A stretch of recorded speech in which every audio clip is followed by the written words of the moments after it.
আবহাওয়াটা ওই মুহূর্তে জানানোর ডেফিনেটলি প্রয়োজনীয়তা রয়েছে। দেখুন, মৌসুমি অক্ষরেখা তো ডেফিনেটলি প্রবেশ করেছে, তারপর বৃষ্টিপাতের সম্ভাবনা কি কি থাকছে ওয়েদার এবার নজর।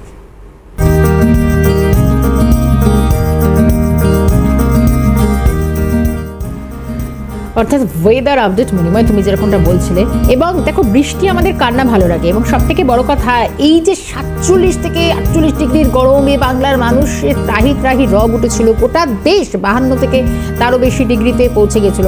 কিন্তু এই গরমের মধ্যে উত্তরবঙ্গ যেরকম একটানা ভারী বর্ষণ হয়ে চলেছে, তবে দক্ষিণবঙ্গের হঠাৎ দেরিতে বৃষ্টি শুরু হওয়া, তবে এখন যেরকম হাওয়া অফিস বলছে যে শহর কলকাতায় বিভিন্ন জেলায় ইতিমধ্যে ভারী অর্থাৎ মাঝারি থেকে ভারী একটা বৃষ্টির সম্ভাবনা রয়েছে, এবং গত কয়েকদিন ধরে দেখাও যাচ্ছে মাঝে মধ্যেই বজ্রবিদ্যুৎ সহ একটা হালকা বৃষ্টি হচ্ছে। একটা বর্ষার যে আমেজ সেটা কিন্তু লক্ষ্য করা যাচ্ছে। চলো, আমাদের সঙ্গে সৌভিক গিরি রয়েছেন, সৌভিকের থেকে আরো একটু আপডেটটা জেনে নেওয়ার চেষ্টা করি। সৌভিক, ইতিমধ্যেই আমি আর মনিময় তোমার সঙ্গে আরো একবার ছিলাম, এবার একটু ওয়েদারের হালচাল জেনে নিই।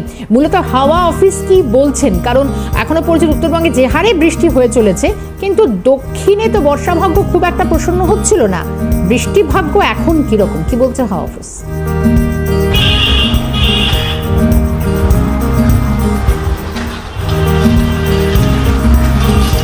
একদমই, দেখো শর্মিষ্ঠা এবং মণিময়, প্রথমেই যেটা জানাবো যে আলিপুর আবহাওয়া দপ্তরের পক্ষ থেকে কিন্তু গত সপ্তাহেও কিন্তু বৃষ্টির পূর্বাভাস দেওয়া হয়েছিল, সেই মতোই কিন্তু হালকা থেকে মাঝারি বৃষ্টিপাত দেখা গিয়েছে, এবং চলতি যে সপ্তাহ সেই সপ্তাহতেই কিন্তু মাঝারি থেকে ভারী বৃষ্টিপাতের সম্ভাবনাও দেওয়া হয়েছিল, এবং সেই বৃষ্টিপাত হচ্ছেও, কিন্তু সেটা ক্ষণিক স্থায়ী এবং বিক্ষিপ্তভাবে হচ্ছে। ফলত সেইখানে গিয়ে কোথাও, যেমন আলিপুর আবহাওয়া দপ্তর জানিয়ে দিয়েছিল যে দক্ষিণে কিন্তু দক্ষিণবঙ্গে কিন্তু বর্ষার প্রবেশ, সেভাবে বর্ষার প্রবেশ হলেও কোথাও কিন্তু স্বস্তির বৃষ্টি এই কথাটা কি বলা চলছে, সেটা নিয়ে কিন্তু একটা যেমন প্রশ্ন থেকে যাচ্ছে। তার পাশাপাশি শহরতলির পাশাপাশি পূর্ব মেদিনীপুর, পশ্চিম মেদিনীপুর, বাঁকুড়া, বীরভূম, পুরুলিয়া মতো যে জেলাগুলি রয়েছে সেই জেলাগুলিতেও কিন্তু হালকা থেকে মাঝারি বৃষ্টিপাতের সম্ভাবনা দেওয়া হয়েছিল, এবং সেই মতোই কিন্তু বৃষ্টিপাত হচ্ছে। কিন্তু সেই একই জায়গায় দাঁড়িয়ে কোথাও গিয়ে যে তাপমাত্রাটা কিন্তু কলকাতাবাসী দেখেছে, সেই তীব্র দাবদাহের পর স্বস্তির বৃষ্টি যেটা চাইছিল, সেই স্বস্তির বৃষ্টি ঠিক কোথাও দেখা যাচ্ছে, কারণ বৃষ্টি হচ্ছে বিক্ষিপ্তভাবে। সেই মতোই কিন্তু আজ শহর কলকাতা সকাল থেকেই কিন্তু তিলোত্তমার কিন্তু আকাশের মুখ ভার রয়েছে, এবং সেই মতোই আজ সকালের সর্বনিম্ন তাপমাত্রা ছিল 27 ডিগ্রি সেলসিয়াস, এবং এই তাপমাত্রা আজ সর্বোচ্চ যেতে পারে 32 ডিগ্রি সেলসিয়াস পর্যন্ত। তবে বাতাসে আপেক্ষিক আর্দ্রতার পরিমাণ অনেকটাই, কিন্তু যেমনভাবে বৃষ্টির পূর্বাভাস দেওয়া হয়েছিল আলিপুর আবহাওয়া দপ্তরের পক্ষ থেকে, সেই আবহাওয়া কোথাও গিয়ে কি কার্যকারী হচ্ছে, কিন্তু যেই বৃষ্টিপাতের আশা কিন্তু সবাই করে রয়েছে, যে এই বৃষ্টির দিকে কিন্তু সবাই তাকিয়ে রয়েছে, একটানা বৃষ্টি যেটা কিন্তু স্বস্তির বৃষ্টির রূপে, কারণ বর্ষার প্রবেশ হয়ে গেলেও সেই বৃষ্টিটা কোথাও গিয়ে দেখা যাচ্ছে না। ফলত সেই জায়গায় দাঁড়িয়ে যে স্বস্তির বৃষ্টি, সেই স্বস্তির বৃষ্টির দিকে অবশ্যই সবাই তাকিয়ে আছে। হালকা নির্দিষ্টভাবে জেলা ভিত্তিক কি কিছু বলা হচ্ছে, কোন কোন জেলায় বৃষ্টিপাত ভারী হতে পারে কিনা, শহরের ক্ষেত্রে বৃষ্টিপাত কিরকম হতে পারে, বিন্যাসটা কিছু জানতে পারছো, কোথায় কিরকম বৃষ্টিপাত?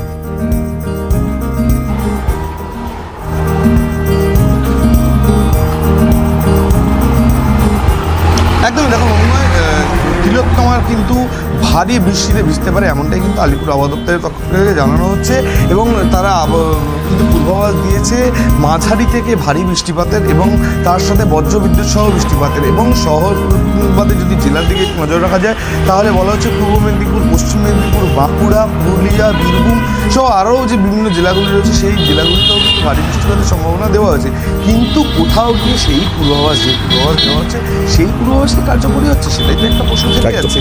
কারণ আমরা কিন্তু প্রত্যেকজনই, তুমি আমি আমাদের দর্শকরা কিন্তু প্রত্যেকজনই যে গরমের যে তীব্র দাবদাহ, সেই তীব্র দাবদাহের পর কিন্তু স্বস্তির একটা বৃষ্টি চেয়েছি, এবং সেই স্বস্তির বৃষ্টি কোথাও গিয়ে কি কার্যকরী হচ্ছে, এটাই কিন্তু একটা আলিপুর আবহাওয়া একেবারে সৌভিক, গুরুত্বপূর্ণ জায়গা স্বস্তি, সেই স্বস্তি নিয়েই বড় প্রশ্নের জায়গা। ধন্যবাদ সৌভিক গিরি, আমাদের সঙ্গে ছিলেন আমাদের প্রতিনিধি সরাসরি। যাই হোক, আমাদের বৃষ্টিপাত হবে আবারও পূর্বাভাস।